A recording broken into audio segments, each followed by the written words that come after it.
பகவான் ஸ்ரீ அரவிந்தரின் த human cycle பயில்வதற்காக நம் அனைவரையும் இந்த இணையதளத்தின் மூலம் ஒருங்கிணைத்து இந்த நல்ல வாய்ப்பினை நமக்கு அருளியுள்ள பகவானுக்கும் ஸ்ரீ அன்னைக்கும் நமது நன்றியையும் வணக்கத்தையும் அவர்களது பொற்பாதங்களில் சமர்ப்பிப்போம். இத்தருணத்தில் நம் மனதில் எழும் ஒவ்வொரு எண்ணத்தையும், இங்கு நாம் பேசும் ஒவ்வொரு வார்த்தையையும் அவர்களுக்கு காணிக்கையாக சமர்ப்பிப்போம். அனைவருக்கும் மாலை வணக்கம். நாம் இப்பொழுது த ஹியூமன் சைக்கிள் அதில் சாப்டர் 4 பார்த்து கொண்டிருக்கின்றோம். The discovery of the nation soul. சற்று நினைவு கூற வேண்டுமென்றால், இந்த ஹியூமன் சைக்கிள் புத்தகம் எந்த கருத்தின் அடிப்படையில் இருந்து துவங்குகின்றது என்றால், ஒவ்வொரு மனித சமுதாயமும் 4 விதமான காலகட்டங்களை கடந்து செல்ல வேண்டியிருக்கின்றது. முதல் காலகட்டம் த சிம்பாலிக் ஏஜ், சங்கேத குறியீடுகளை கொண்டதாகவும் ஆழ்ந்த உண்மைகளை சங்கேத குறியீடுகளின் மூலமாக வெளிப்படுத்துவதாகவும் அமைந்துள்ள காலகட்டம்.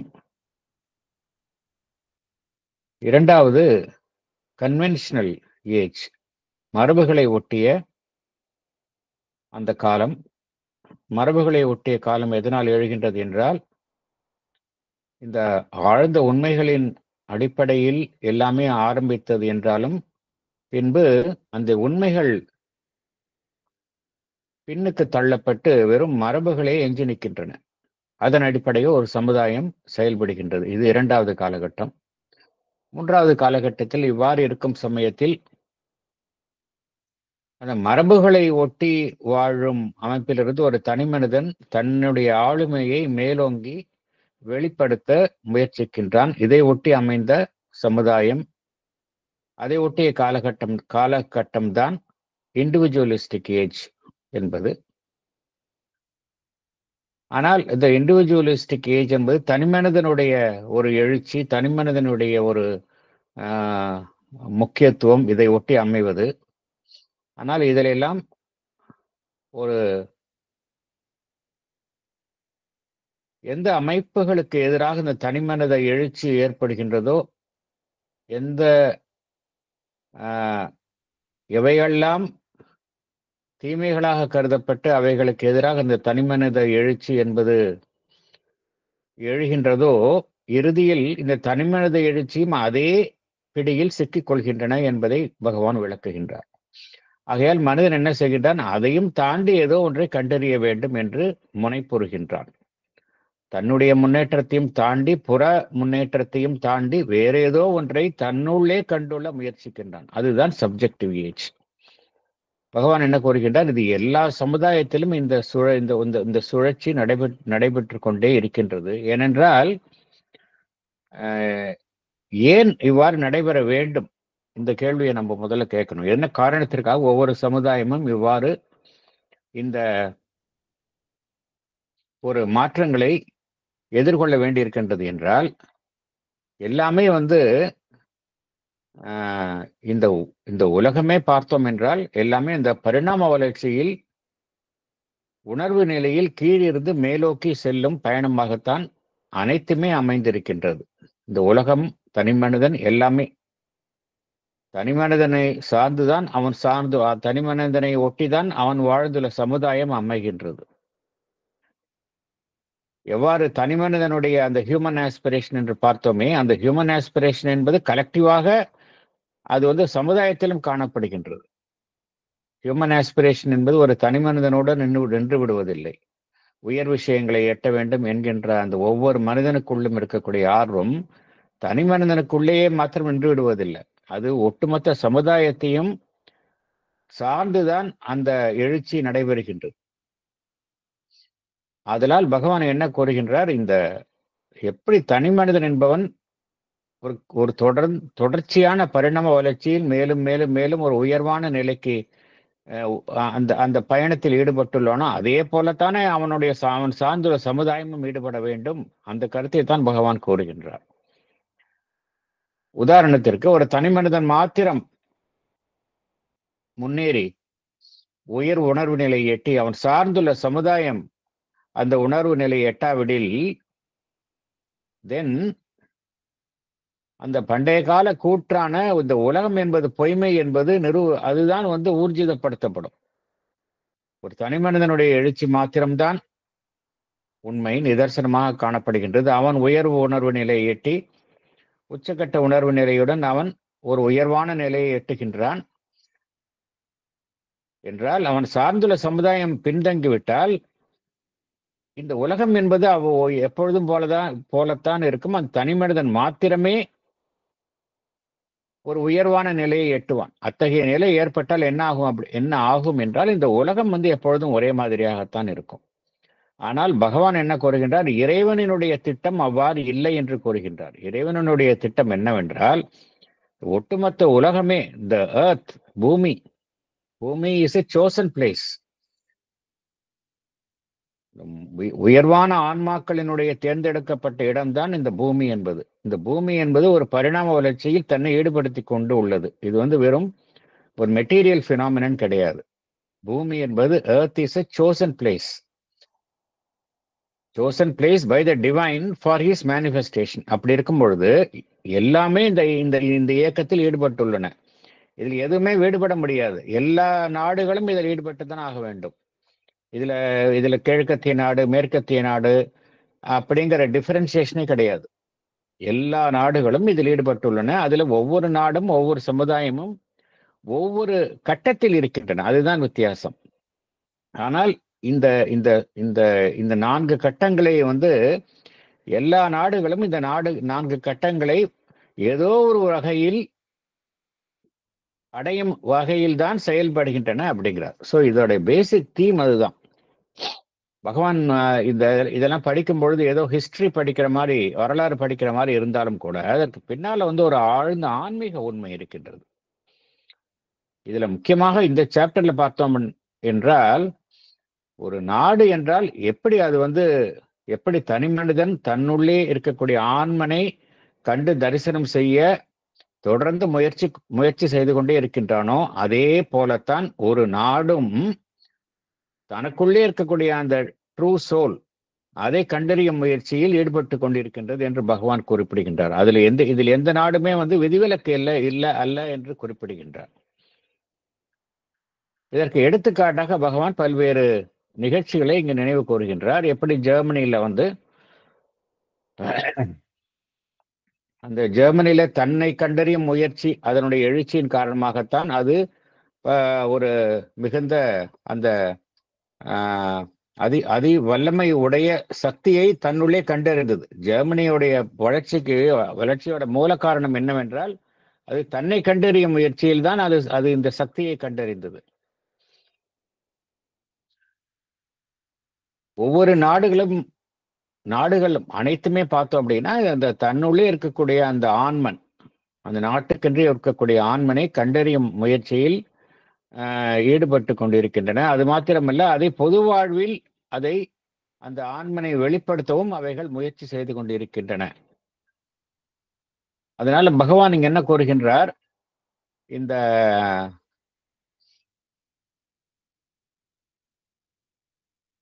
இந்த இந்த தன்னை கண்டறிதல் என்கின்ற இந்த முயற்சி, இந்த எழுச்சி குறிப்பாக எந்த நாடுகள் எல்லாம் ஏதோ ஒரு அதிகாரத்திற்கு உட்பட்டோ ஏதோ ஒரு அந்நிய ஆதிக்கத்துக்கு உட்பட்டோ அல்லது புதிதாக தோன்றியுள்ள நாடுகளாக காணப்படுகின்றனவோ அவைகளில் மேலோங்கி காணப்படுகின்றது அப்படிங்கிறார் பகவான்.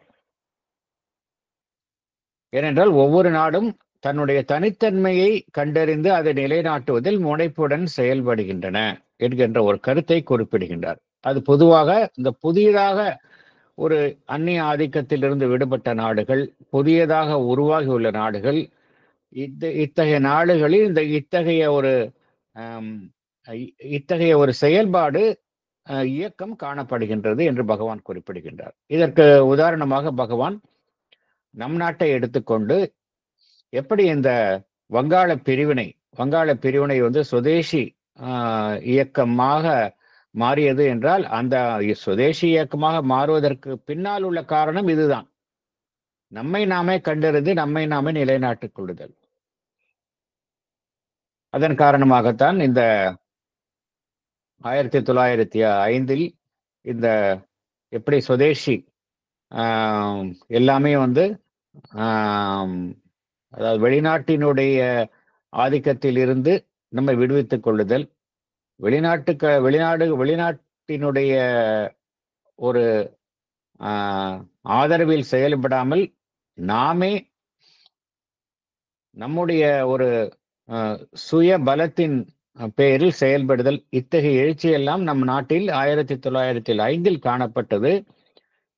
அவ்வாறு தோன்றிய அந்த இயக்கத்தினுடைய பின்னணி என்ன காரணம் என்றால், அந்த நாடு வந்து தன்னை கண்டறியும் முயற்சியில் நம் நாடு தன்னை கண்டறியும் அந்த முயற்சியினுடைய விளைவாகத்தான் இந்த சுதேசி மூவ்மெண்ட் இயக்கமும் ஏற்பட்டது என்று பகவான் குறிப்பிடுகின்றார்.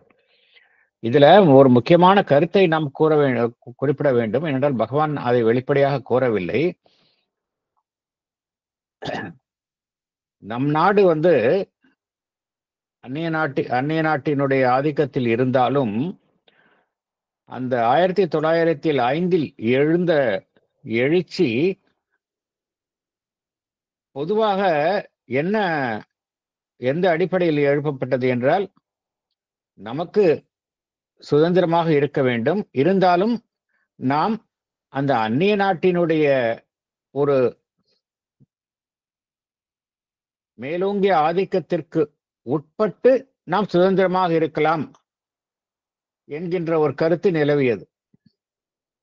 நமக்கு சுதந்திரம் இருக்கலாம், இருந்தாலும் நமக்கு மேலே அந்த அந்நிய நாட்டினுடைய ஆதிக்கம் இருப்பதில் தவறு ஏது ஒன்றுமில்லை, அதையும் நாம் ஏற்றுக்கொள்ளலாம், அதற்குள்ளேயே நாம் சுதந்திரமாக செயல்படலாம் என்கின்ற ஒரு கருத்தும் அப்பொழுது இருந்த தலைவர்களால் கூறப்பட்டது. ஆனால் பகவான் ஸ்ரீ அரவிந்தர் தான் இந்த கருத்துக்கான வித்திட்டவர். எந்த கருத்து என்றால்,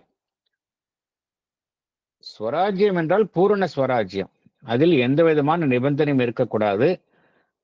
கம்ப்ளீட் ஸ்வராஜ்யா என்ற இந்த கருத்தை வந்து கூறிய முதல் நபர் பகவான் ஸ்ரீ அரவிந்தர் தான்.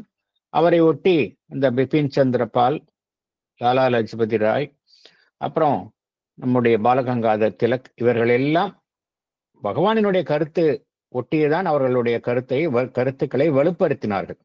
ஆகையினால தேசத்தினுடைய ஆன்மாவை கண்டறிதல் என்பது நம் நாட்டினுடைய தேசத்தினுடைய ஆன்மாவை கண்டறிதல் என்கின்ற எழுச்சிக்கு வித்திட்டவர் யார் என்றால் பகவான் ஸ்ரீ அரவிந்தர் தான் என்று கூறினால் அதுதான் உண்மை. பகவான் இதை வெளிப்படையாக கூறவில்லை. ஆனால் நம்ம அந்த காலத்தில் நடந்த வரலாற்று குறிப்புகளை நாம் கண்டால் நன்றாக நமக்கு தெரியும். பகவான் எழுதிய கட்டுரைகள், கர்மயோகன் எழுதிய கட்டுரைகள், அதனால்தான் பிரிட்டிஷ் அரசாங்கம் பகவானை மாத்திரம் தனிமைப்படுத்தி is a most dangerous man in India என்று most dangerous man in India என்று பிரிட்டிஷ் அரசாங்கமே அவரை அடையாளம் கொண்டது. இந்த பகவான் என்ன கூறுகின்றார், இதெல்லாம் ஆரம்ப காலகட்டத்தில் ஒரு அரசியல் பின்னணியோடு நடக்கின்றது. பின் எல்லாமே பொலிட்டிக்கல் மூவ்மெண்ட்ஸ், எக்கனாமிக் பேக்ரவுண்ட், இதை ஒட்டி தான் இந்த எழுச்சி என்பது ஆரம்பிக்கின்றது.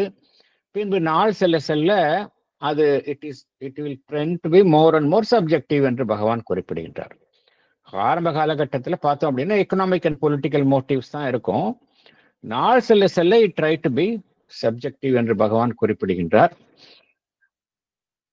இதுல முக்கியமாக வந்து பகவான் வந்து இரண்டு நாடுகளை வந்து மேற்கோள் காட்டுகின்றார். ஒன்று அயர்லாந்து, இன்னொன்று இந்தியா. இந்த இந்த இரண்டு நாடுகளைத்தான் அவர் குறிப்பிடுகின்றார். அதாவது தன்னைத்தானே கண்டறிதல் என்கின்ற அந்த இயக்கத்தில் தீவிரமாக ஈடுபட்ட நாடுகளாக இந்த இரண்டு நாடுகளை பகவான் குறிப்பிடுகின்றார். ஏனென்றால் பகவான் என்ன கூறுகின்றார், இந்த தன்னைத்தானே கண்டறிதல், செல்ஃப் ஃபைண்டிங், அது வந்து காலத்தின் கட்டாயம் அப்படிங்கிறார். மனித குலம் சந்தித்துள்ள இந்த ஒரு தன்னைத்தானே கண்டறிதல் என்கின்ற முயற்சி வந்து மனித குலத்தின் மேல் சுமத்தப்பட்ட காலத்தினுடைய கட்டாயம் அப்படிங்கிறார். It is a demand of the time spirit on the human race அப்படிங்கிறார். ஏன்னா human race has to evolve. அதனால்தான் இதெல்லாம் ஒவ்வொரு நாட்டிலும் எழுகின்றது என்று பகவான் குறிப்பிடுகின்றார். இது வெவ்வேறு நாடுகளில் தோன்றியது என்றெல்லாம் பகவான் விவரிக்கின்றார். ஆனால் இதில் பகவான் என்ன கூறுகின்றார், இதை வந்து ஜாக்கிரதையாக கையாள வேண்டும். அதாவது தன்னைத்தானே கண்டறிதல் என்கின்ற முயற்சியில் தன்னுடைய நலனை மாத்திரமே அந்த ஒவ்வொரு நாடும் அதை தன்னுடைய நலனை மாத்திரம் வலியுறுத்தி அதை மாத்திரம் பின்தொடர்ந்து சென்றால் என்ன நடக்கும் என்றால், மற்ற நாடுகளின் மீது போர் தொடுத்தல் அல்லது வன்முறையை கையாளுதல் என்கின்ற ரீதியில் ஐரோப்பாவில் நடந்தது போல விபத்துகள் நடந்துவிடும். இதை ஜாக்கிரதையாக கையாள வேண்டும் என்று கூறுகின்றார். ஈவன் இந்த சப்ஜெக்டிவ் ஏஜ் அது கூட அது வந்து மிகச்சிறந்த பலனை அளிக்க வேண்டும் என்றால் என்ன ஒரு அணுகுமுறை ஒவ்வொரு நாடும் மேற்கொள்ள வேண்டும் என்றால், ஒவ்வொரு நாடும் தன்னுடைய ஆன்மாவை கண்டறியும் முயற்சியில் மாத்திரம் ஈடுபடாமல் மற்ற நாடுகளில் இருக்கக்கூடிய அந்த ஆன்மாக்களையும் அது ஏற்றுக்கொண்டு அவைகளையும் கண்டறியும் முயற்சியில் தான் ஈடுபட வேண்டுமே ஒழிய தன்னுடைய ஆன்மாக்களை மாத்திரம், அதாவது தன்னைத்தானே ஒரு ஸ்திரப்படுத்திக் கொள்ளுதல் என்கின்ற ரீதியில் செயல்படாமல் மற்ற நாடுகளையும் அது அரவணைத்து அது செயல்படும் பொழுதுதான் இந்த சப்ஜெக்டிவ் ஏஜ் என்பது மிகச்சிறந்த பயனை அளிக்கும். அல்லது அவ்வாறு செயல்படாவதில் என்ன நடக்கும் என்றால், ஒரு நாடு மற்றொரு நாட்டிற்கு எதிராக செயல்படும் நிலையாக அது மாறிவிடும். அது ஒரு ஆபத்தாக மாறிவிடும். இதில் என்ன தேவை என்றால், இந்த மியூச்சுவல் ஹெல்பிங் அண்ட் ப்ராஃபிட்டிங். ஒவ்வொரு நாடுகள் பரஸ்பரம் ஒருவருக்கொருவர் உதவ வேண்டும், பரஸ்பரம் பலனடைய வேண்டும். இந்த ரீதியில் தான் செயல்பட வேண்டும். அது வெறும் பொருளாதார ரீதியிலும் வெறும் அறிவு சார்ந்த துறைகளில் மாத்திரம் அல்லாது ஆன்மீக ரீதியாக இந்த முன்னேற்றம் ஈடுபட வேண்டும் என்று பகவான் குறிப்பிடுகின்றார். இதுதான் வந்து பகவான் எப்படி இந்த நிலையை வந்தது என்று கூறுகின்றார். இந்த பேராகிராஃப் 9, 10, 11 எப்படி ஜெர்மனியில வந்து ஜெர்மனியினுடைய மிகப்பெரிய வலிமை என்னவென்றால், அந்த ஆரம்பத்த காலகட்டத்தில் ஜெர்மனி நாடும் தன்னுடைய சக்தியை தன்னுள்ளே கண்டறிந்தது. ஆனால் அந்த சக்தியை வந்து அது என்ன செய்தது, தவறாக பிரயோகம் செய்ய ஆரம்பித்தது. ஆன்ம சக்தியை செயல்படுத்துவதற்கு பதிலாக தன்னுடைய பிராணசக்தியை அது செயல்பட ஆரம்பித்தது. அதனால் தான் இந்த நாசி ஆதிக்கம், அவைகளுக்கு எதிராக எழுந்த போராட்டம், நாடுகளுக்கிடையே போர்கள், இவைகள்லாம் தோன்றின என்று பகவான் விளக்குகின்றார். 9, 10, 11 அதற்குள்ளே செல்லலாம் நாம். The Human Cycle, Chapter 4, The Discovery of the Nation's Soul, Paragraph 9.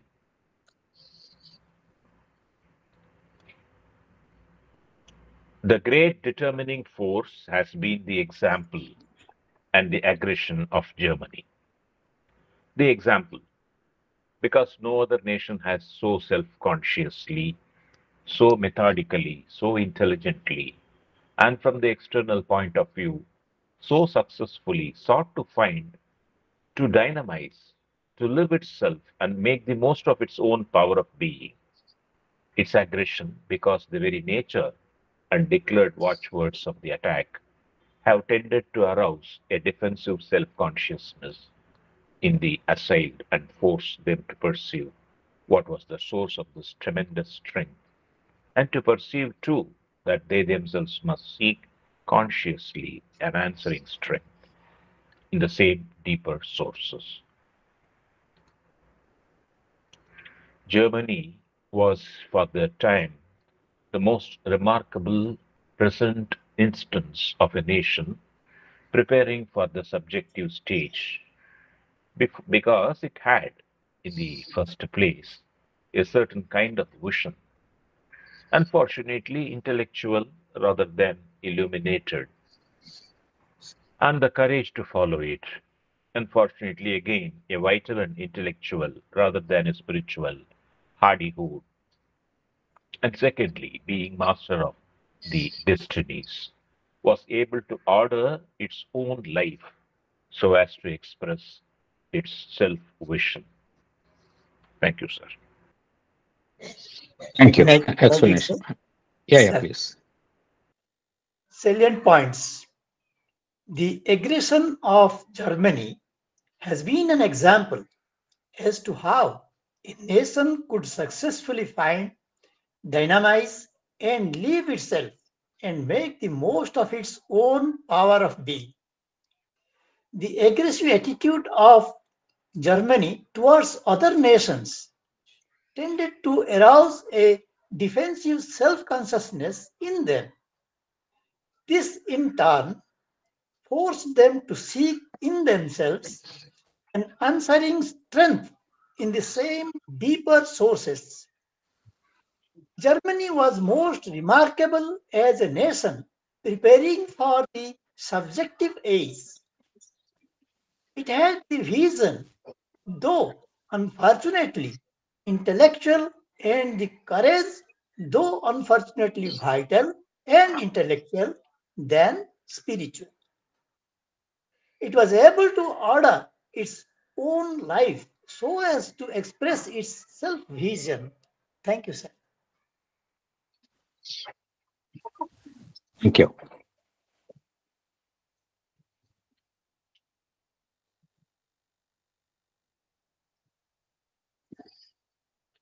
பகவான் வந்து இங்க ஜெர்மனியை வந்து ஒரு உதாரணத்திற்கு எடுத்துக்கொள்கின்றார்.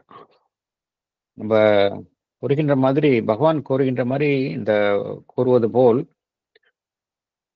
நாடுகளை வந்து நம்ம வந்து மேற்கத்திய நாடு, கிழக்கத்திய நாடு நம்ம வகைப்படுத்துகிறோம். வகைப்படுத்தினாலும் கூட எல்லா நாடுகளுமே அதற்கென்றே ஒரு ஆன்மன் என்கின்ற ஒரு அமைப்பு இருக்கின்றது. அதற்கு ஒவ்வொரு நாட்டிற்குமே அந்த ஒரு சக்தி ஒன்று இருக்கின்றது. அந்த சக்தி என்பது அதற்குள்ளேயே இருக்கின்றது.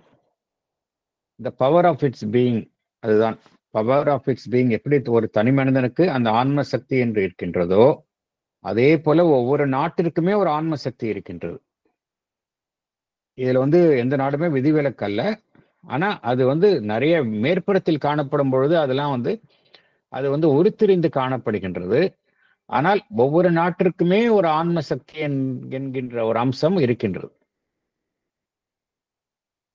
இந்த ஒவ்வொரு நாடும் விழித்துக் கொண்டு அந்த சக்தியை கண்டறிகின்றது.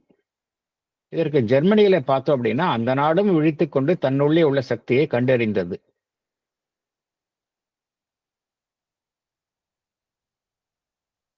அது எப்படி கண்டறிந்தது என்றால், ரொம்ப மெத்தடாடிக்கலா, ரொம்ப இன்டெலிஜென்ட்டா, வெளிப்புறத்தில் இருந்து பார்க்கும் பொழுது மிகவும் வெற்றிகரமாக அதை கண்டறிந்தது, அதை செயல்படுத்தியது, அது வாழ்க்கையில் நடைமுறைப்படுத்தியது. ஆனால் அது என்ன ஆயிடுச்சு அப்படின்னா,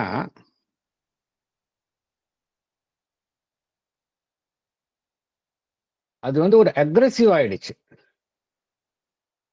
என்னுடைய ஆன்ம சக்தியை கண்டறிதல் என்கின்ற அமைப்புல அந்த சக்தியை வந்து சரியான முறையில் நான் செயல்படுத்தவில்லை என்றால், அதை மற்றவர்களுக்கு எதிராக செயல்படுத்தும் பொழுது அந்த சக்தி பின்விளைவுகளை ஏற்படுத்துகின்றது.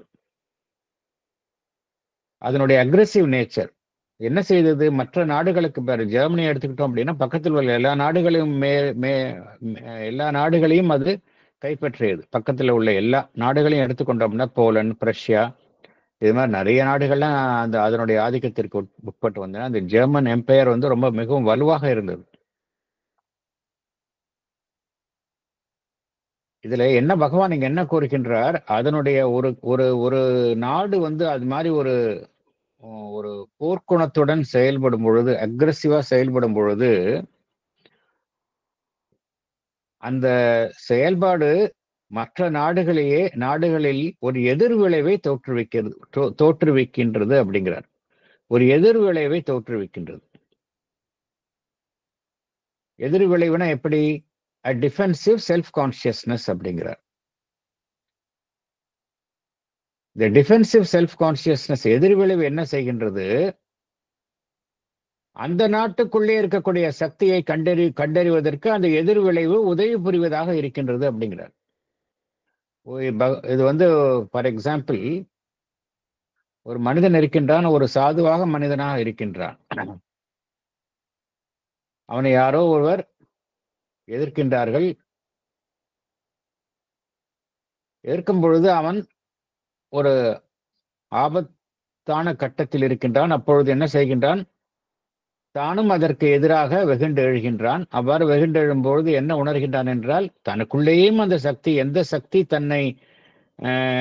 தன்னைக்கு எதிராக செயல்படுகின்றதோ அதே சக்தி எனக்குள்ளேயும் இருக்கின்றது என்கின்ற ஒரு உண்மையை உணர்கின்றான். அதே போலத்தான் அந்த மற்ற நாடுகளும் உணர ஆரம்பித்தன அப்படிங்கிறார். மற்ற நாடுகளும் எந்த சக்தி அந்த ஜெர்மானிய போர்க்குணத்திற்கு பின்னால் செயல்படுகின்றதோ அதே சக்தி தங்களுக்குள்ளேயும் இருக்கின்றது என்பதை கண்டறிவதற்கு உதவி புரிந்தது அப்படிங்கிறார். Its aggression, because the very nature and declared watchwords of the attack have tended to arouse a defensive self-consciousness in the assailed and force them to perceive what was the source of this tremendous strength, and to perceive too that they themselves must seek consciously an answering strength in the same deeper sources அப்படிங்கிறார். இது வந்து ஒரு இயற்கை நியதி. அதனால இந்த Germany வந்து இந்த ஆரம்ப காலகட்டத்தில் பார்த்தோம் அப்படின்னா, இந்த சப்ஜெக்டிவ் ஏஜ் என்பதற்கான அந்த காலகட்டத்தினுடைய துவக்கம் வந்து ஜெர்மனியில வந்து மேலோங்கி காணப்பட்டது. அதற்கென்றே ஒரு தொலைநோக்கு பார்வை, ஒரு விஷன் இருந்தது. ஆனால் அந்த விஷன் எப்படி எத்தகையதாக இருந்தது ஜெர்மனிக்கு என்றால், அது ஒரு அறிவு சார்ந்த ஒரு பார்வையாகத்தான், தொலைநோக்கு பார்வையாக இருந்ததை ஒழிய ஒரு ஒளி பொருந்திய என்லைட்டன்ட் விஷனா இல்லை. இட் வாஸ் அன்பார்ச்சுனேட்லி இன்டெலெக்சுவல் அப்படிங்கிறார். அதே போல ஜெர்மனிக்கு ஒரு அசாத்திய ஒரு கரேஜ், ஒரு வீரம் இருந்தது. ஆனால் அது எத்தகைய வீரமாக இருந்தது?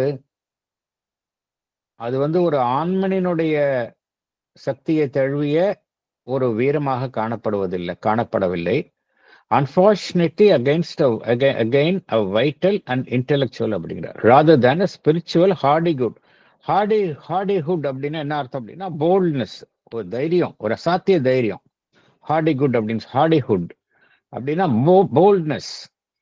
இது வந்து எத்தகையதாக இருந்தது ஜெர்மனிக்கு என்றால், வைட்டல் அண்ட் இன்டெலெக்சுவலாக இருந்ததை ஒழிய அது வந்து ஒரு ஸ்பிரிச்சுவலாக இல்லை என்று பகவான் குறிப்பிடுகிறார். இதெல்லாம் வந்து பகவானினுடைய அப்சர்வேஷன்ஸ். பகவான் வந்து ஒரு சூக்ஷ்ம தளங்களில்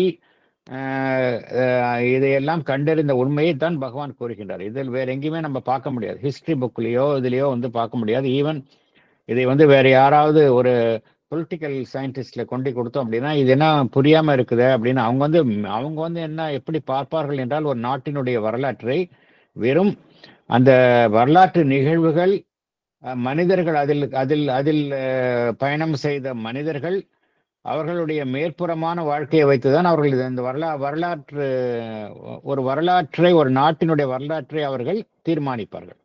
பகவான் அப்படி பார்க்கல. பகவான் வந்து ஒரு சூட்சும தளத்துல பார்க்கிறார். ஜெர்மனி அப்படின்னா அந்த கண்ட்ரிக்கு பின்னாடி எந்த ஃபோர்ஸ் வேலை செய்யுது அப்படிங்கிறது தான் பகவான் இங்க கூறுகின்றார். அதனால் பகவான் கூறக்கூடிய கருத்து வந்து நம்ம வேற எங்கேயும் பார்க்க முடியாது. பகவான் வந்து ரொம்ப டீப்பா போய் இத கருத்தை கூறுகின்றார். ஜெர்மனியில தோன்றிய எழுச்சி எப்படி திசை மாறியது என்று பகவான் கூறுகின்றார். அடுத்தது போகலாம். We must not be misled by appearances into thinking that the strength of Germany was created by Bismarck or directed by Kaiser Wilhelm II.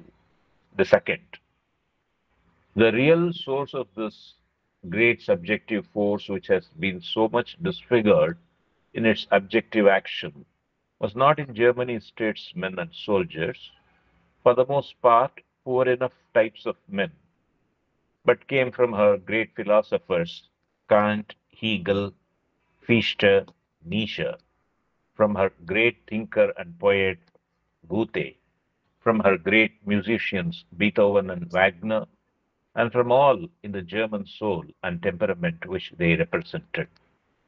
A nation whose master achievement has lain almost entirely in the two spheres of philosophy and music. He is clearly predestined to lead in the turn to subjectivism and to produce a profound result for good or evil on the beginnings of a subjective age. Thank you, sir. Thank you. Explanation, Paddy. Predicate, sir. Yes. Thank you, sir. Salient points. The strength of Germany was not created by Bismarck, Chancellor, German Empire, 1870 Mobile is unlimited. to 1890, or directed by the Kaiser Wilhelm II, German Emperor, 1888 to 1918. The real source of the subjective force of Germany came not from her statesmen, but from her great philosophers, thinkers, poets, great musicians who represented the German soul and temperament. Germany, which made great achievements in the fields of philosophy and music, is clearly predestined to lead in the turn towards subjectivism and to produce a profound result on the beginnings of a subjective age. Thank you, sir. Thank you, madam. Thank you.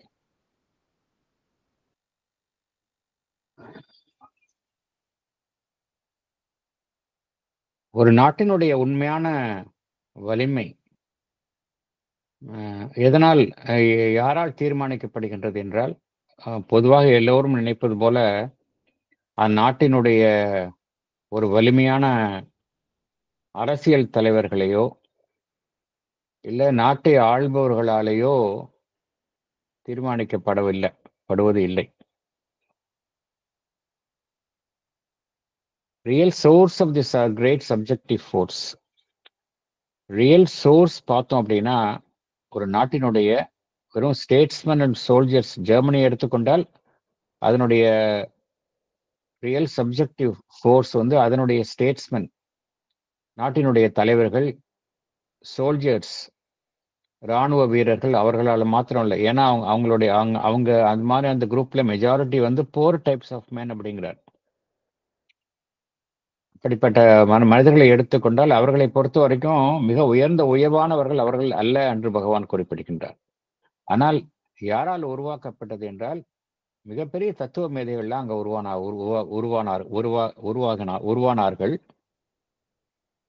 Gantt, Hegel, fish, நீஷு, அதே போல Cathay, இவங்கெல்லாம் வந்து பார்த்தோம் அப்படின்னா பெரிய philosophers.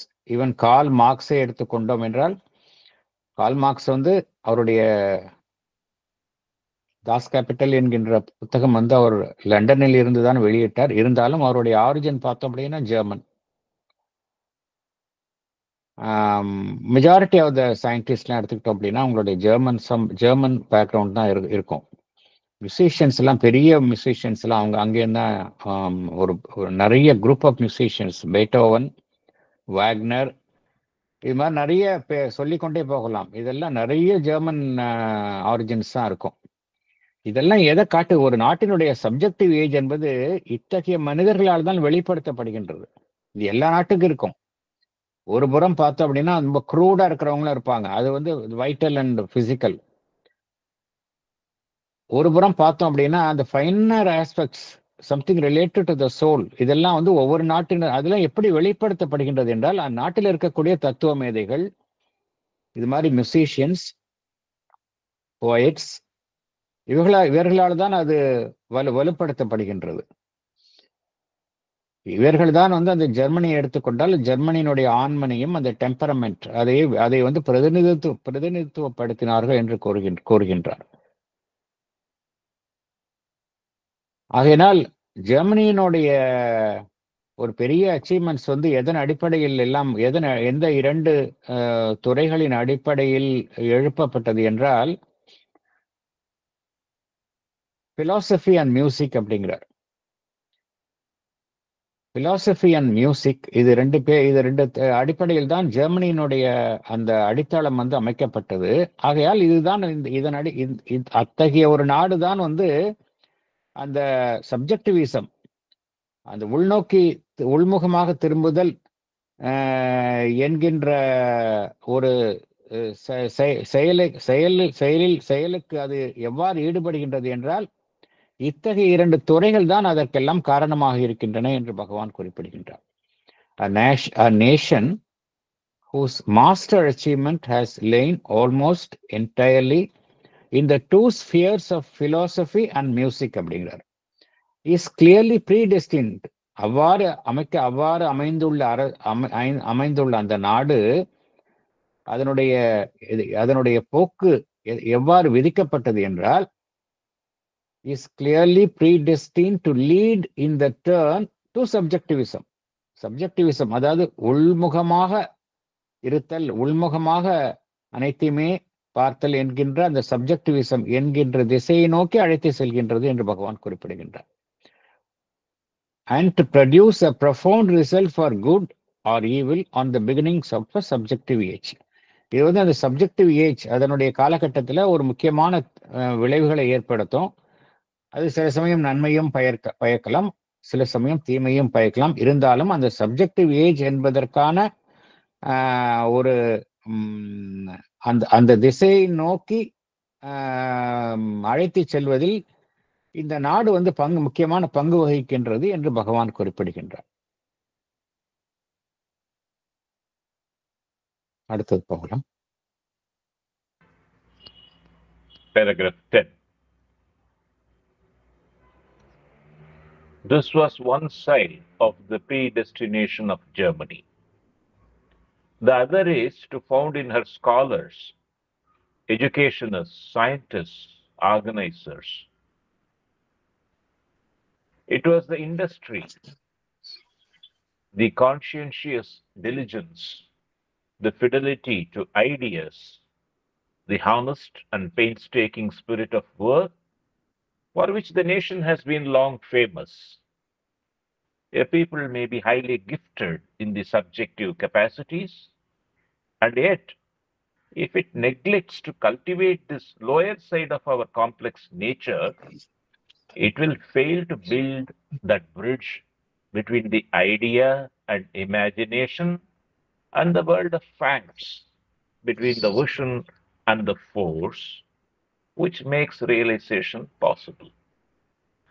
Its higher powers may become a joy, an inspiration to the world, but it will never take possession of its own world until it has learned the humbler lesson.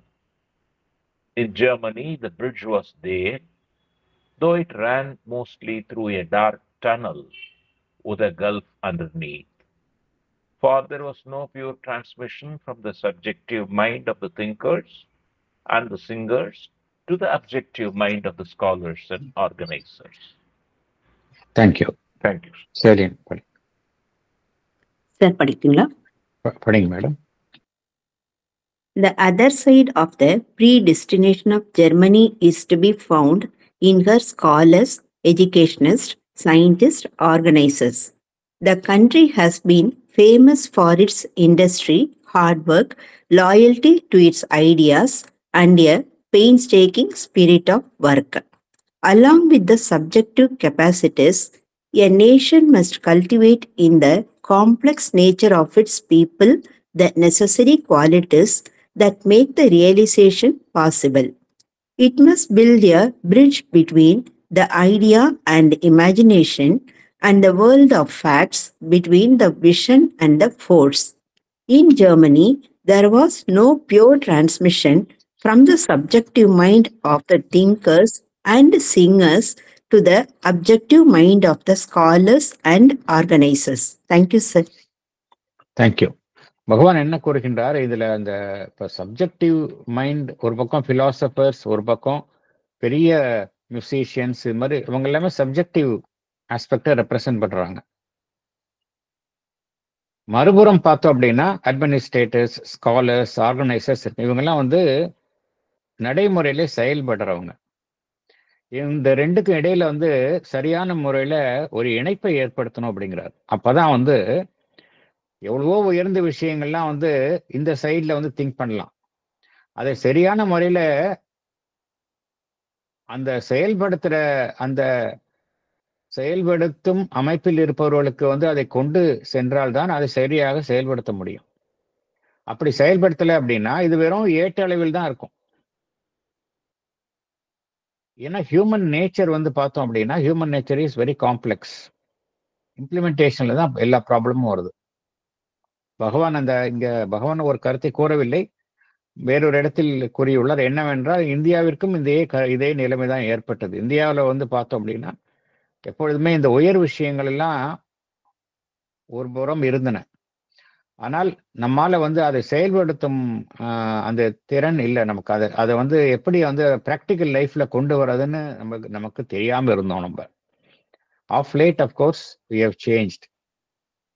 இந்த சப்ஜெக்டிவா இருந்ததை practical லைஃப்க்கு நம்மால transmit பண்ண முடியாமல் இருந்ததுக்கு தான் main reason.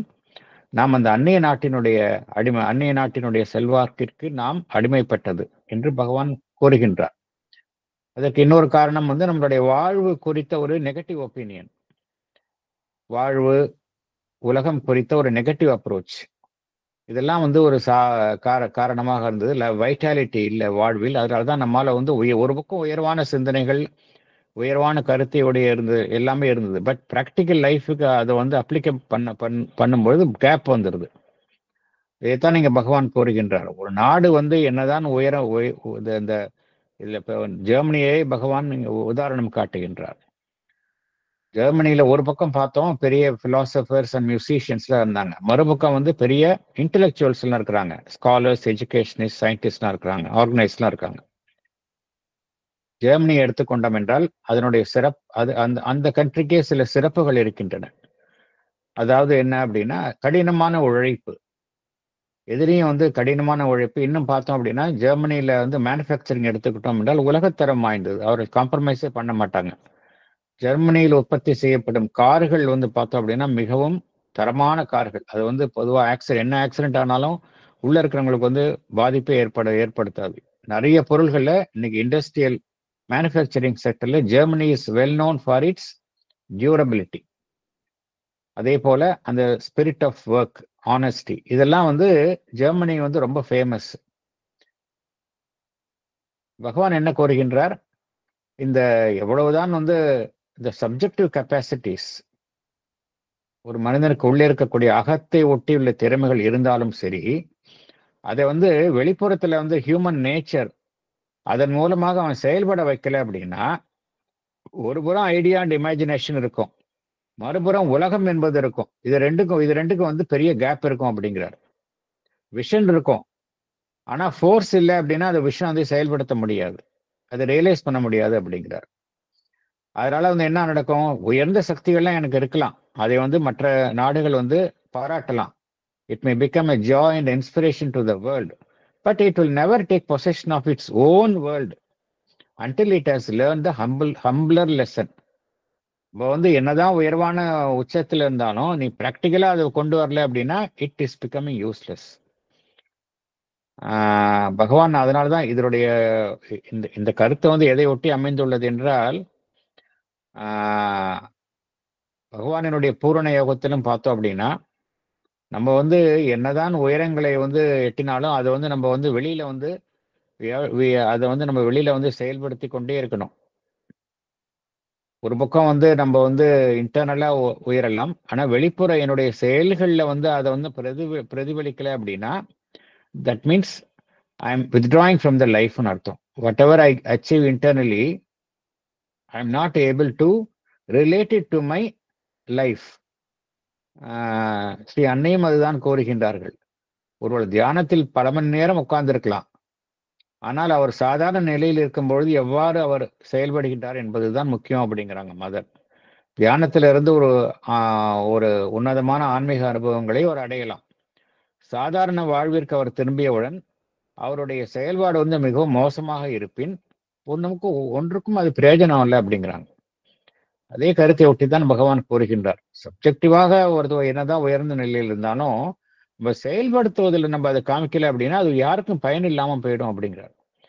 ஆனா ஜெர்மனியில அந்த பிரிட்ஜ் வாஸ் தேர், அந்த உயர்வான கருத்துக்களுக்கும் செயல்படுத்துவதற்கும் இடையில வந்து அந்த இணைப்பு இருந்தது. ஆனா அந்த இணைப்பு எப்படின்னா ஒரு இருளான பாதையில் வந்து அமைக்கப்பட்டது அப்படிங்கிறார்.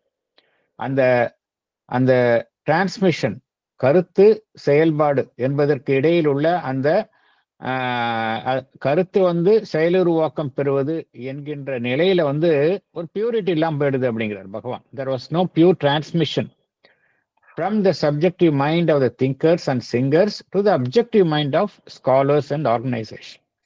சப்ஜெக்டிவா ஒரு விஷயம் இருக்கு, அதை வந்து அப்ஜெக்டிவா நான் மாற்றும் பொழுது எந்த விதமான ஒரு சிதைவும் இல்லாமல் அதை கொண்டு போய் சேர்க்கணும். அதர்வைஸ் என்ன நடக்கும் அப்படின்னா பியூர் டிரான்ஸ்மிஷன் இருக்காது அப்படிங்கிறார். அடுத்தது போகலாம்.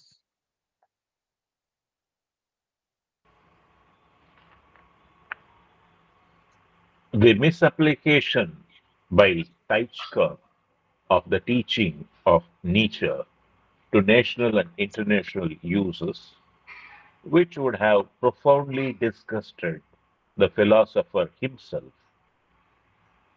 is an example of this obscure transmission. But still, a transmission there was. For more than a half century, Germany turned a deep eye of subjective introspection on herself and things and ideas in search of the truth of her own being and of the world. And for another half century, a patient eye of scientific research on the objective means for organizing what she had or thought she had gained. And something was done. Something indeed powerful and enormous, but also in certain directions, not in all misshapen and disconcerting. Unfortunately, those directions were precisely the very central lines on which to go wrong is to miss the goal. Thank you. Thank you. Yes, madam. The misapplication of the teaching of Nietzsche அது பேர் நீஷு ட்ராஷ்கோ, அது பேர் ட்ராஷ்கோ அப்படின்னு சொல்றாங்க அது ஜெர்மனில. நீஷு அண்ணா ட்ராஷ்கோ, நீஷு ட்ராஷ்கோ. Okay, பரவாயில்ல படிங்க. German historian, political writer, is an example of this obscure transmission. Still, there was a transmission of subjective ideas to objective reality. For more than half a century, Germany was introspecting in search of the truth of her own being, and for another half century, her scientific research was focused on objective means for organizing what she had gained subjectively. Though something indeed powerful and enormous was done, but in certain directions, it led to distortion and unsettling of things. Things are going in the wrong direction, thereby missing the goal. Thank you, sir. Thank you. இது வந்து எல்லா அமைப்புகளுக்கும் நடக்கக்கூடியது. ஏற்கனவே பகவான் கூறியுள்ளார். In fact எல்லா founders of religion அவங்க எல்லாமே பார்த்தோம் அப்படின்னா ஒரு ட்ரூத் வந்து அவங்க வந்து உண்மையினுடைய தரிசனத்தை காண்கின்றார்கள். அந்த உண்மையினுடைய தான் கண்டிருந்த உண்மையினுடைய தரிசனத்தை அவர்கள் உலகுக்கு அறிவிக்கின்றார்கள். அந்த ஸ்டேஜில் வந்து பியூரிட்டி இருக்கு. ஏன்னா அவங்க என்ன கண்டார்களோ அதை அப்படியே தெரிவிக்கின்றார்கள். அவர்களுக்கு பின்னால் வந்த அந்த அவர்களுடைய அதை பின்பற்றுவர்கள் என்ன செய்கின்றார்கள், அதை வந்து மெல்ல மெல்ல மெல்ல மெல்ல பார்த்தோம் அப்படின்னா அவர்களுக்கு ஏற்றவாறு அதை மாற்றிக்கொள்கின்றார்கள். அதனால என்ன ஆயிடுது, என்ன நடைபெறுகின்றது என்றால் அந்த உண்மை என்ன உண்மை வந்து அவரால் கூறப்படுகின்றதோ அது வந்து உருத்திரிந்து விடுகின்றது. இதுதான் வந்து எல்லா அமைப்புகளுக்குமே நடக்கக்கூடிய விஷயமாக இருக்கின்றது. இதுதான் அங்கேயும் நடைபெற்றது என்று பகவான் குறிப்பிடுகின்றார். இப்போ நீஷு என்கின்ற ஒரு பெரிய ஒரு ஜெர்மன் பிலாசபர், அவருடைய கருத்தை வந்து அவருக்கு பின்னால் வந்த ஒரு ட்ராஷ்கா அப்படிங்கிற ஒரு ஜெர்மன் ஹிஸ்டோரியன், பொலிட்டிக்கல் ரைட்டர் அதை வந்து மிஸ்ரெப்ரசன்ட் பண்ணிட்டாங்க. அதாவது ஒருவர் வந்து ஒரு உயர்வான கருத்தை கோருகின்றார். அந்த கருத்தை வந்து அவர் வந்து கூறக்கூடிய கருத்து ஒரு உயர்வான தளத்தில் இருந்து கூறக்கூடிய கருத்தாக இருக்கின்றது. அதை வந்து அடுத்த நிலையில் இருக்கின்றவர்கள் வந்து அதை உள் வாங்கிக் கொண்டு அதை வெளிப்படுத்தும் பொழுது என்ன நடைபெறுகின்றது என்றால், அதே மாதிரி வெளிப்படுத்தினால் பரவாயில்ல, அது வந்து உரித்திருந்து விடுகின்றது. இது வந்து நம்ம எல்லா துறைகளிலுமே பார்க்கிறோம். நிறுவனர் ஒருத்தர் இருப்பார், ஒரு உயர்வான கருத்தை நிறுவியிருப்பாங்க. அப்புறம் அவர் சென்ற பிறகு சில காலம் சென்று என்ன ஆகும் அப்படின்னா, பின்னாடி வர்றவங்க எல்லாம் வெவ்வேறு இன்டர்பிரிட்டேஷன் கொடுக்க ஆரம்பிச்சிருவாங்க. அதுதான் நடந்தது. அதனாலதான் பகவான் என்ன கூறுகின்றார், இந்த டிரான்ஸ்மிஷன் சப்ஜெக்டிவா ஒரு உண்மையை கண்டறிகின்றோம், அதை செயல்படுத்தும் பொழுது இடையில வந்து எந்த விதமான ஒரு திரிவும் இல்லாமல் செய்யணும் அப்படிங்கிறார். அதர்வைஸ் அது வந்து ஒரு அப்ஸ்கியூர் டிரான்ஸ்மிஷனா போயிடும் அப்படிங்கிறார். இருந்தாலும் பகவான் என்ன கூறுகின்றார், இருந்தாலும் அது அவர்கள் செயல்பட்டார்கள் என்று பகவான் ஜெர்மனியை உதாரணமாக எடுத்துக்கொண்டு கூறுகின்றார். ஒரு அரை நூற்றாண்டு காலம் ஜெர்மனியில வந்து எத்தகைய ஒரு செயல்பாடு நிகழ்ந்தது என்றால், deep eye of subjective introspection, உள்நோக்கி தன்னை கண்டறிதல். அதுதான் வந்து deep eye of subjective introspection on her self and things அப்படிங்கிறார். அதே போல ideas in search of the truth of our own being and of the world. இது எப்படி பகவான் கூறுகிறார் என்றால், அந்த காலத்தில் தோன்றிய தத்துவ மேதைகள் எல்லாமே பார்த்தோம் அப்படின்னா இந்த கருத்தின் அடிப்படையில் எல்லாமே அவர்கள் எல்லாம் செயல்பட்டார்கள். ஆனால் தான் பகவான் அவ்வாறு கூறுகின்றார். ஒரு ½ செஞ்சுரி அப்படி இருந்தது அப்படிங்கிறார் பகவான். அனதர் ½ செஞ்சுரி எப்படி செயல்பட்டது என்றால், எல்லாமே வந்து சயின்டிபிக் ரிசர்ச். ஏன்னா மேற்கத்திய நாடுகள்ல இருந்து இந்த இண்டஸ்ட்ரியல் ரெவல்யூஷன் வந்ததுனால எல்லாமே சயின்ஸுக்கு ரொம்ப இம்பார்ட்டன்ஸ் கொடுக்க ஆரம்பிச்சாங்க. அடுத்த ½ செஞ்சுரி வந்து இந்த சயின்டிபிக் ரிசர்ச் எல்லாமே வந்து புற அமைப்பின் மூலம் அமைத்தல், வெளிப்படுத்துதல், எல்லாமே அப்ஜெக்டிவ் மீன்ஸ் ஆஃப் ஆர்கனைசிங், இந்த நிலையில செயல்பட்டது. இருந்தாலும் ஏதோ சம்திங் வாஸ் டன், அங்கேயும் சில மாற்றங்கள் நிகழ்ந்தன, வலிமையான மாற்றங்கள் நிகழ்ந்தன. ஆனால் அனைத்துமே வந்து சரியான திசையில் நடைபெறவில்லை அப்படிங்கிறார். சரியான திசையில எதுவுமே நடைபெறல, எல்லாமே திசை மாறி சென்றன அப்படிங்கிறார். எந்த வழியில் சென்றால் உறுதியாக தவறு நிகழுமோ அதே வழியில் சென்றன அப்படிங்கிறார். எந்த வழியில் சென்றால் உறுதியாக நாம் தோல்வி அடைவோமோ அதே வழியில் சென்றன என்று ஜெர்மனியை பற்றி பகவான் குறிப்பிடுகின்றார்.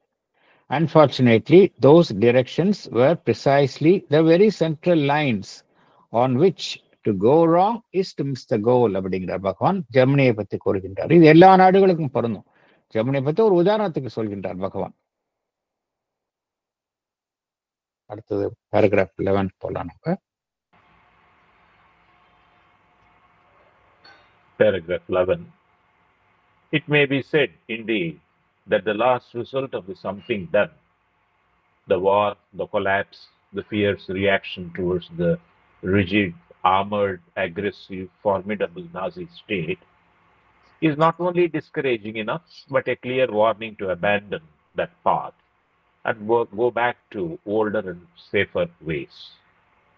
But the misuse of great powers is no argument against their right use. To go back is impossible. The attempt is always indeed an illusion.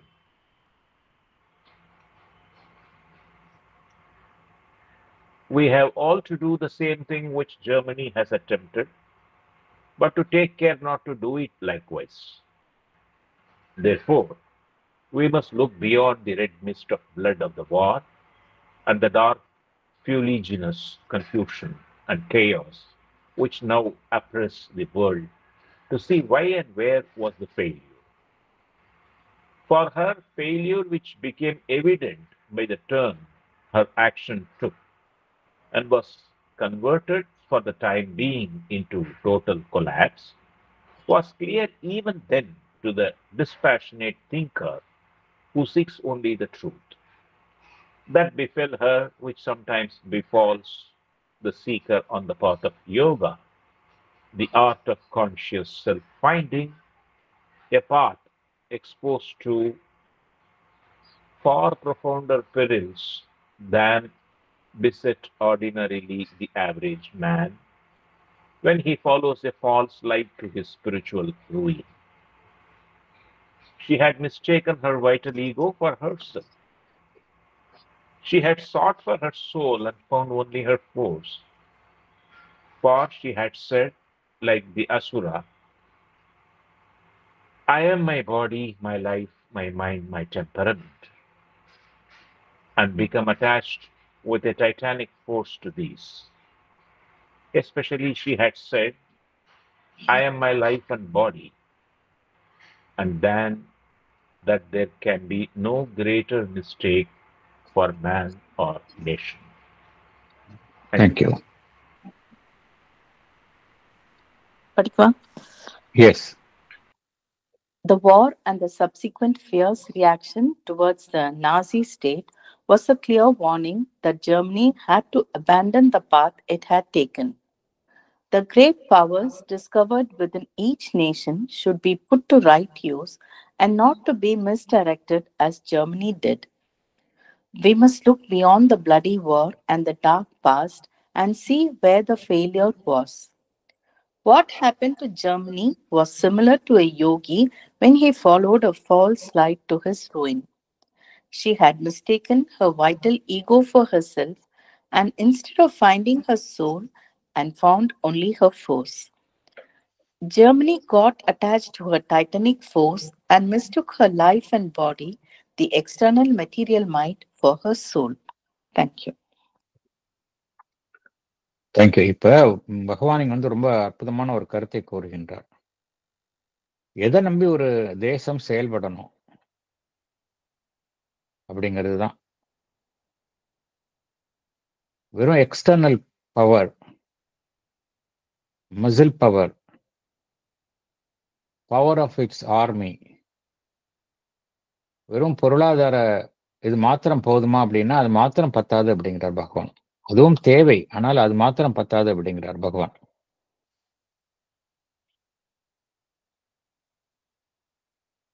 இந்த ஜெர்மனியோடைய பார்த்தோம் அப்படின்னா ஜெர்மனியோடைய வளர்ச்சி வந்து அபரிமிதமாக இருந்தது. செகண்ட் வேர்ல்டு வார் வரைக்கும் பார்த்தோம் அப்படின்னா ஜெர்மன் எம்பையர் வந்து ரொம்ப பயங்கரமான வளர்ச்சியை எட்டியதாக இருந்தது. நிறைய நாடுகளை அது தன்னுள்ளே அடக்கி ஆண்டு வந்தது. It was very powerful. இது எப்படி அந்த சக்தி அதற்கு கிடைத்தது என்றால் தன்னை கண்டறி பகவான் கூறுவது ஒரு சட்டிலான விஷயம். அது வந்து நம்ம மேற்புறமா பார்த்தா பகவான் கூறக்கூடிய உண்மையை வந்து அறிந்து கொள்ள முடியாது. பகவான் என்ன கூறுகின்றார், எப்படி அந்த ஜெர்மனிக்கு வந்து அந்த சக்தி வந்தது என்றால் அது தன்னை கண்டறியும் முயற்சியில் அந்த சக்தியை தன்னுள்ளேயே கண்டுகொண்டது. அதன் மூலமாக அதற்கு ஒரு அபரிமிதமான சக்தி கிடைத்தது. அதன் மூலம் என்ன செய்தது, அக்ரெசிவாக அதை தவறாக பிரயோகம் செய்ய ஆரம்பித்தது. மற்ற நாடுகளை அது வந்து தன் வசம் அடக்கி ஆண்டது. போர்கள் எல்லாம் நடைபெற்றன. மற்ற நாடுகள்லாம் வந்து அந்த நாசி ரெஜிம்க்கு எதிராக வந்து மிகவும் ஒரு வன்மையான எதிர்ப்பை தெரிவித்தன. இதெல்லாம் வந்து எதற்கு வந்து ஒரு அறிகுறியாக இருந்தது என்றால் அந்த எந்த பாதையை ஜெர்மானிய நாடு பின்பற்றியதோ அந்த பாதை வந்து சரியான பாதை இல்லை, அதை கைவிட வேண்டும் என்பதற்கான அறிகுறிகளாக தோன்றின. பழைய நிலைக்கே செல்ல வேண்டும் என்பதை அறிவுறுத்துவதாகவும் அமைந்தன.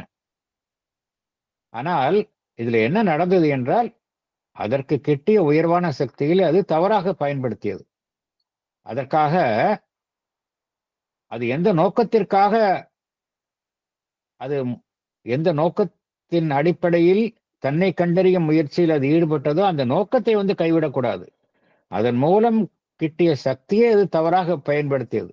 அதுதான் இங்கே தவறே ஒழிய அந்த நோக்கத்தையே தவறு என்று சொல்லி நான் பின்னோக்கி செல்ல முடியாது அப்படிங்கிறார் பகவான். எப்பொழுதுமே இந்த எவல்யூஷனரி பிரின்சிபிள்ல nobody can go back.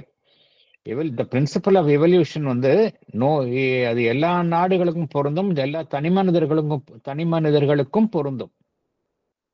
we cannot regress, போக முடியாது, முன்னேறி தான் செல்ல முடியும்.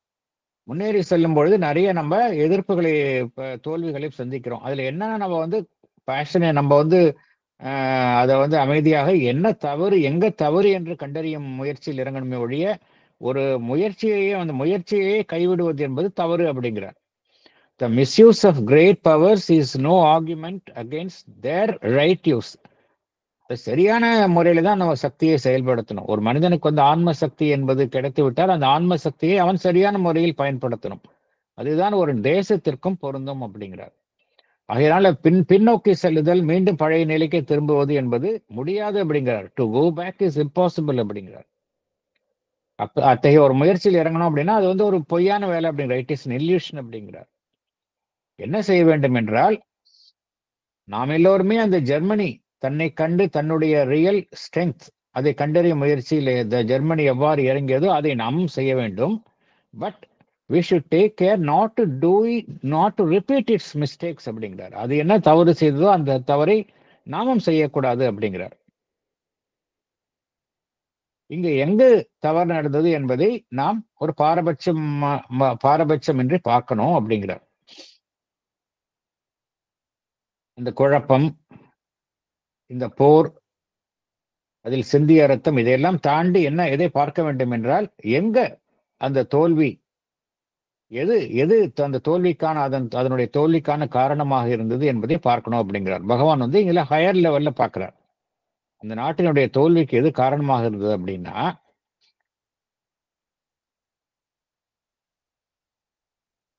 ஒருவர் இந்த அதுக்கு பின்னால் உள்ள உண்மையை ஒருவர் உண்மையை கண்டறிய வேண்டும் என்கின்ற முயற்சியில் ஈடுபடுகின்றாரோ அவரால் கண்டறிய முடியும் அப்படிங்கிறார். இந்த ஜெர்மானிய நாட்டினுடைய தோல்விக்கு பின்னால் உள்ள உண்மையை ஒருவர் உண்மையை கண்டறிய வேண்டும் என்கின்ற ரீதியில் அதை கண்டறிய முயல்கின்றாரோ அவரால் கண்டறிய முடியும் அப்படிங்கிறார். அது என்ன உண்மை என்றால், பகவான் என்ன கூறுகின்றார், எப்படி ஒரு யோகி வந்து என்ன, அவருடைய முயற்சி வந்து தன்னைத்தானே கண்டறிதல், கான்சியஸ் செல்ஃப் ஃபைண்டிங் என்பதுதான் ஒரு யோகியினுடைய ஒரு இலக்காக, ஆன்மீக பயணத்தில் இலக்காக இருக்கின்றது. அந்த பாதையில வந்து அவர் மாபெரும் ஆபத்துகளையும் எதிர்கொள்கின்றார். ஒரு சாதாரண மனிதனுடைய வாழ்க்கையை விட ஒரு யோகியினுடைய வாழ்க்கை மிகவும் போராட்டங்கள் இருந்ததாக இருக்கின்றது, வெளியில தெரியாது.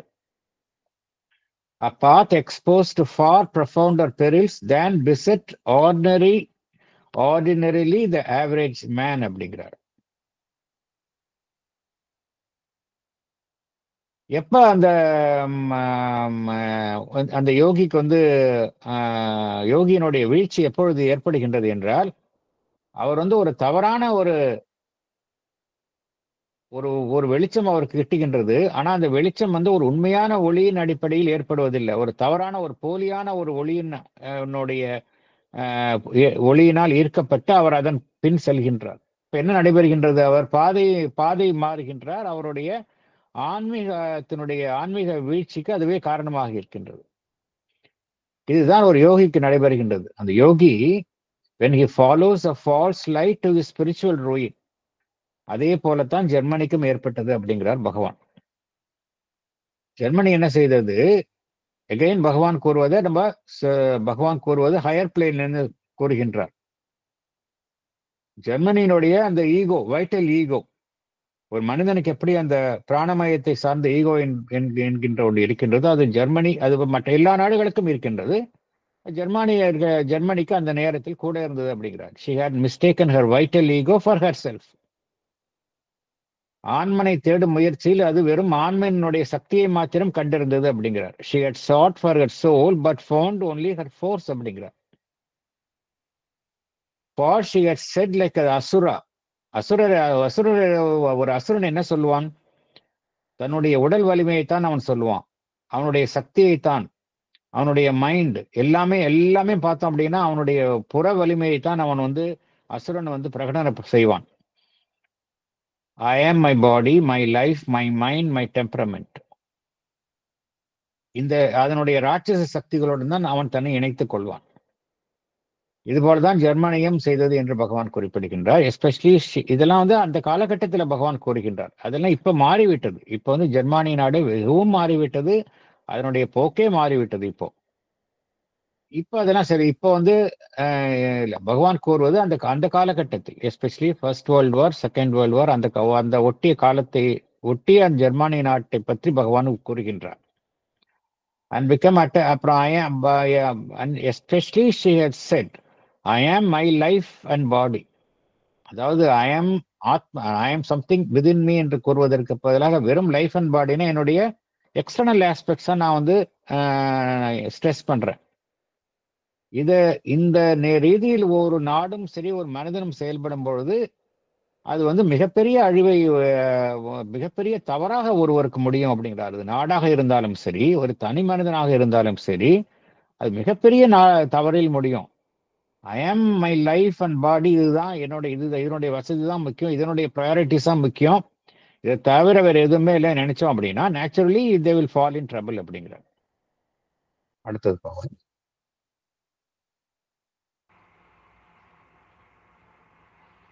The soul of man or nation is something more and diviner than that. It is greater than its instruments and cannot be shut up in a physical, a vital, a mental, or a temperamental formula. So to confine it, even though the false formation be embodied in the armor-plated social body of a huge collective human dinosaurs, can only stifle the growth of the inner reality and end in decay, or the extinction that overtakes all that is unplastic and unadaptable. It is evident that there is a false as well as a true subjectivism, and the errors to which the subjective trend may be liable are as great as its possibilities and may well lead to capital disasters. This distinction must be clearly grasped if the road of this stage of social evolution is to be made safe for the human race. Yes, அடுத்தது salient points.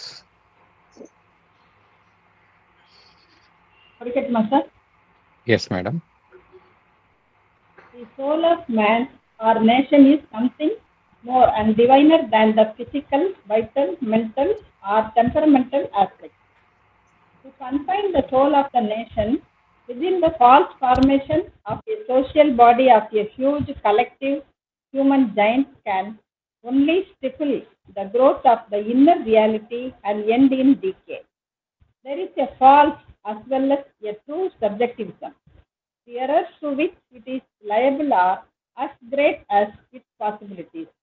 This distinction must be clearly grasped in order to pave the safe road of social revolution for the human race. Thank you, sir. Thank you.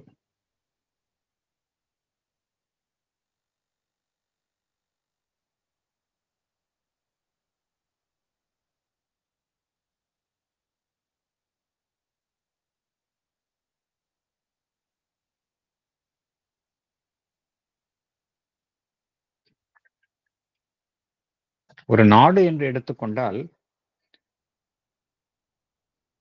அந்த நாட்டினுடைய ஆண்மன் தான், ஒரு நாடாக இருக்கட்டும் மனிதனாக இருக்கட்டும், அந்த ஆண்மன் தான் அனைத்தையும் விட பெரிதாக இருக்கின்றது. உதாரணத்துக்கு எடுத்துக்கலாம், எல்லா நாட்டையுமே எடுத்துக்கலாம். எல்லா நாடுகளையுமே இப்ப எடுத்துக்கொண்டால் ஒவ்வொரு நாட்டிற்குமே ஒவ்வொரு நாட்டிற்கும் ஒரு தனி சிறப்பு, அது அதனுடைய ஆண்மனை ஒட்டியதாக இருக்கின்றது. இப்போ இந்தியாவை எடுத்துக்கொண்டால் இந்தியா இருந்த நிலைமை, சுதந்திரம் அடையும் தருவாயில இந்தியா இருந்த நிலைமை பார்த்தோம் அப்படின்னா, எண்ணற்ற கணக்கில் அடங்காத மொழிகளை பேசும் மனிதர்கள், கணக்கில் அடங்காத நாகரிகம், பழக்க வழக்கம், இவைகளை கொண்ட மனிதர்களை கொண்ட ஒரு தொகுப்பாக இருந்ததுதான் இந்தியா என்கின்ற நாடு. அப்ப வந்து கலெக்டிவ் நேஷன், ஒரு சிங்கிள் நேஷனா இல்லை, எல்லாமே டிஃப்ரெண்ட் பிரசிடென்சிஸ். சில இது பிரிட்டிஷ் ரூல்ல இருந்தது, சில இது வந்து இண்டிவிஜுவல் அந்த மொனார்கிஸ் அவங்க இது பண்ணாங்க. Again they were under the overall control of the British. எல்லாமே தனித்தனியாக இருந்தது, எல்லாமே டிஃப்ரெண்ட் லாங்குவேஜஸ். இதே நிலைமை வந்து வேறொரு நாட்டிற்கு ஏற்பட்டிருந்தால் அது வந்து ஒரு பனானா ரிப்பப்ளிக்னு சொல்லுவாங்க. அதுபோல செதறி போயிருக்கும். என்றைக்கோ வேற ஒரு நாடாக இருந்தால் அது என்றைக்கோ செதறுண்டு போயிருக்கும். அது ஏதோ ஒரு ஆன்ம சக்தி நம்முடைய நாட்டை வந்து ஒன்றாக இணைத்து காப்பாற்றி ஒரு வலிமையான ஒரு டெமோக்ரஸி. ஏன்னா முக்கியமான விஷயம், டெமோக்ராட்டிக் செட்டப் என்பது என்னதான் அதுல இருக்கிற வீக்னஸ் இருந்தாலும் இதுதான் சஸ்டைனபிள். ஏன்னா இங்கதான் வந்து தனி மனிதனுக்கு வந்து அதனுடைய கோட்பாடுல அது வந்து நடைமுறைப்படுத்துவதில் டெஃபிஷியன்சி இருக்கலாம். கோட்பாட்டின் அடிப்படையில ஒவ்வொரு தனி மனிதனுக்கும் அவனுடைய உரிமைகள் வந்து மறுக்கப்படுவது இல்லை. எல்லா தனி மனிதனுக்கும் எதுவுமே மறுக்கப்படுவதில்லை.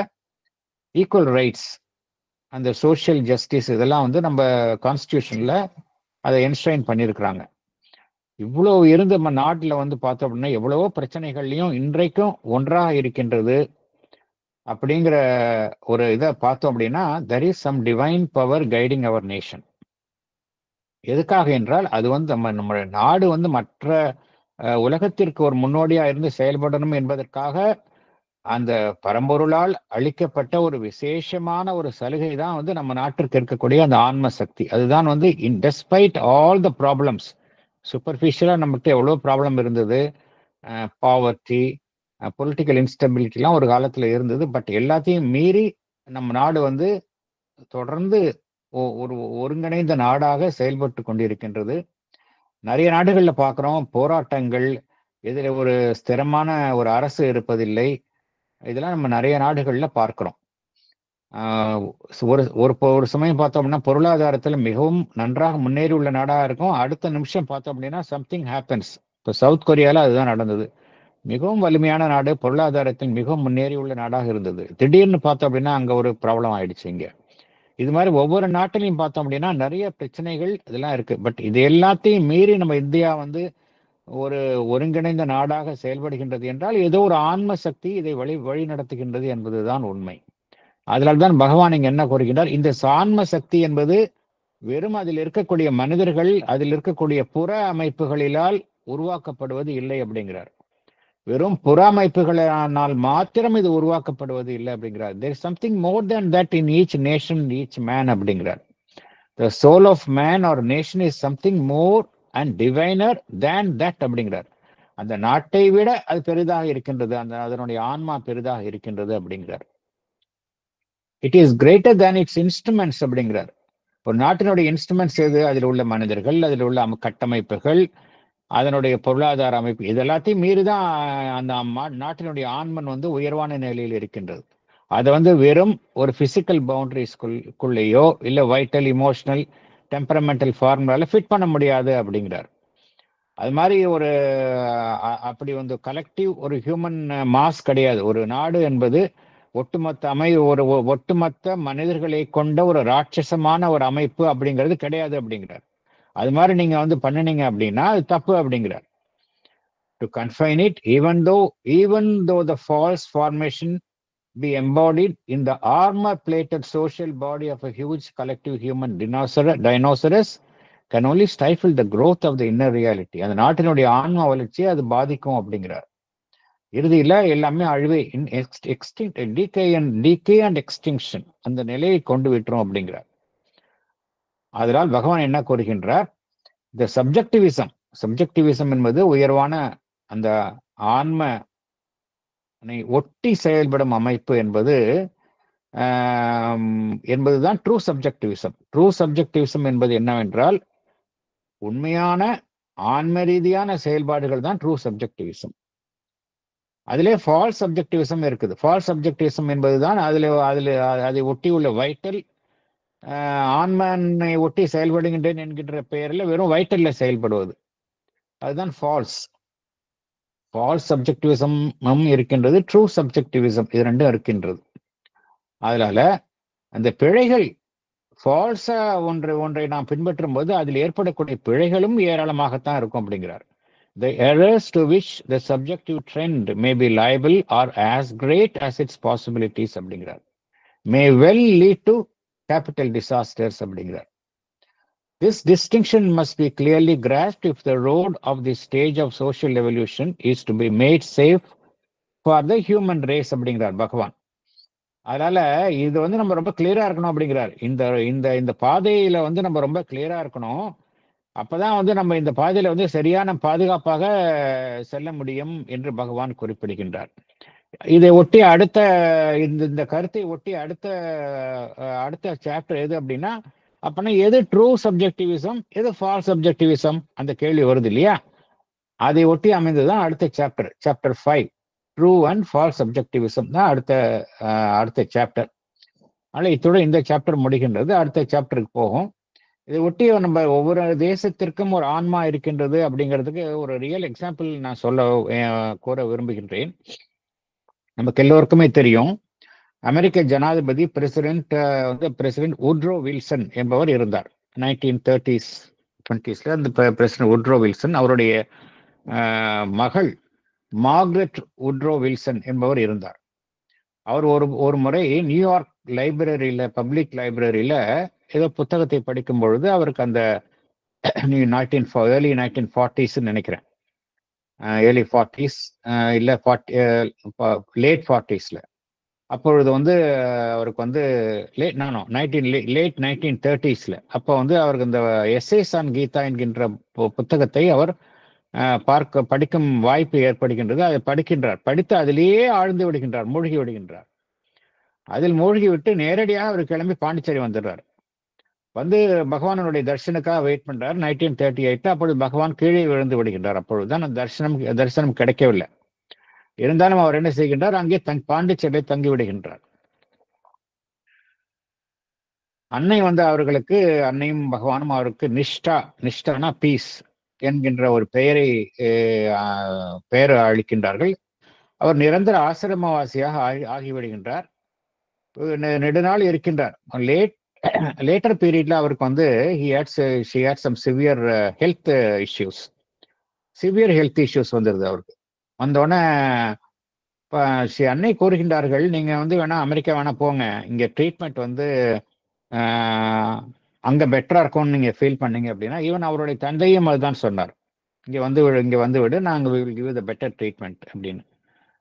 ஏனென்றால் அப்பொழுதெல்லாம் இந்தியாவில் வந்து அந்த அளவுக்கு மெடிக்கல் ட்ரீட்மெண்ட் வந்து வளர்ச்சி அடையவில்லை. ஸ்ரீ அன்னையும் அதுதான் கூறினார் அவரிடம். அதற்கு அவர் அளித்த பதில் தான் நாம் இங்கே கவனத்தில் கொள்ள வேண்டும். அவர் என்ன கூறினார், நான் இங்கேதான் இருக்க விரும்புகின்றேன், இங்கேயே இறக்க விரும்புகின்றேன் என்கின்றார். அவர் இங்கேதான் இறந்தார். அவருக்கு அந்த சிமெட்ரிலாம் இருக்கு. என்ன கூறினார், பதில் கூறினார், நோ டவுட் அங்க போனா, அமெரிக்கா போனா they will take care of my body, but who will take care of my soul? Here only my soul will be taken care of என்று ஒரு பதிலை அவர் அளித்தார். அதே மாதிரி பின்பற்றினார். இங்க கடைசி வரைக்கும் இங்கதான் இருந்தார் அவர். அதனால this is true of India. இதைத்தான் நம்ம இந்த கருத்தை தான் நம்ம கவனத்தில் கொள்ள வேண்டும். நம்ம நெக்ஸ்ட் செஷன்ல அடுத்த மேற்கொண்டு பார்க்கலாம். வேறு ஏதாவது கருத்துக்களை பகிர்ந்து கொள்ளணும்னா பகிர்ந்து கொள்ளலாம்.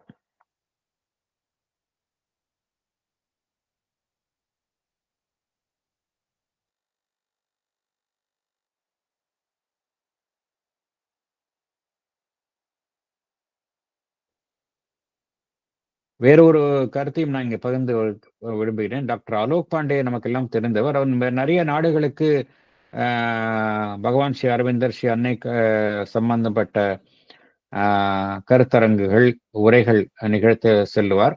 அவர் சொல்லுகின்றார், ஒவ்வொரு முறையும் நான் வெளிநாடு சென்று இந்திய மண்ணிற்கு திரும்பும் பொழுது அந்த விமானம் வந்து இந்திய மண்ணை தாண்டிய உடனே ஒரு புதிய உணர்வு என்னுள் பிறப்பதை ஒரு அந்த power of the new consciousness அதை நன்றாக உணர்கின்றேன் என்று ஒவ்வொரு முறையும் அவருடைய உரைகளில் அவர் குறிப்பிட்டுள்ளார். The moment somebody enters, even பிளேன்ல வரும்பொழுதே இந்த இந்திய மண்ணினுடைய அந்த எல்லையை நாம் தொட்ட உடனேயே நமக்குள் வந்து ஒரு புதிய உத்வேகம் பிறப்பதை நாம் காண முடியும் அப்படிங்கிறாரு. அதே கருத்தை பகவானும் அந்த அப்பல்லோ பந்தர் அதில் கால் வைத்த உடனே வந்து என்னை சூழ்ந்துள்ள மகாபெரும் இருள் வந்து நீங்கியது போன்ற ஒரு உணர்வினை நான் அடைந்தேன் என்று பகவானும் குறிப்பிடுகின்றார். ஆகையினால என்ன அறிந்து கொள்ள வேண்டும் என்றால், அந்த ஒவ்வொரு நாட்டிற்கும் அந்த ஆன்ம சக்தி என்பது மேலோங்கி செயல்படுகிறது என்பதைத்தான் நாம் புரிந்து கொள்ளணும்.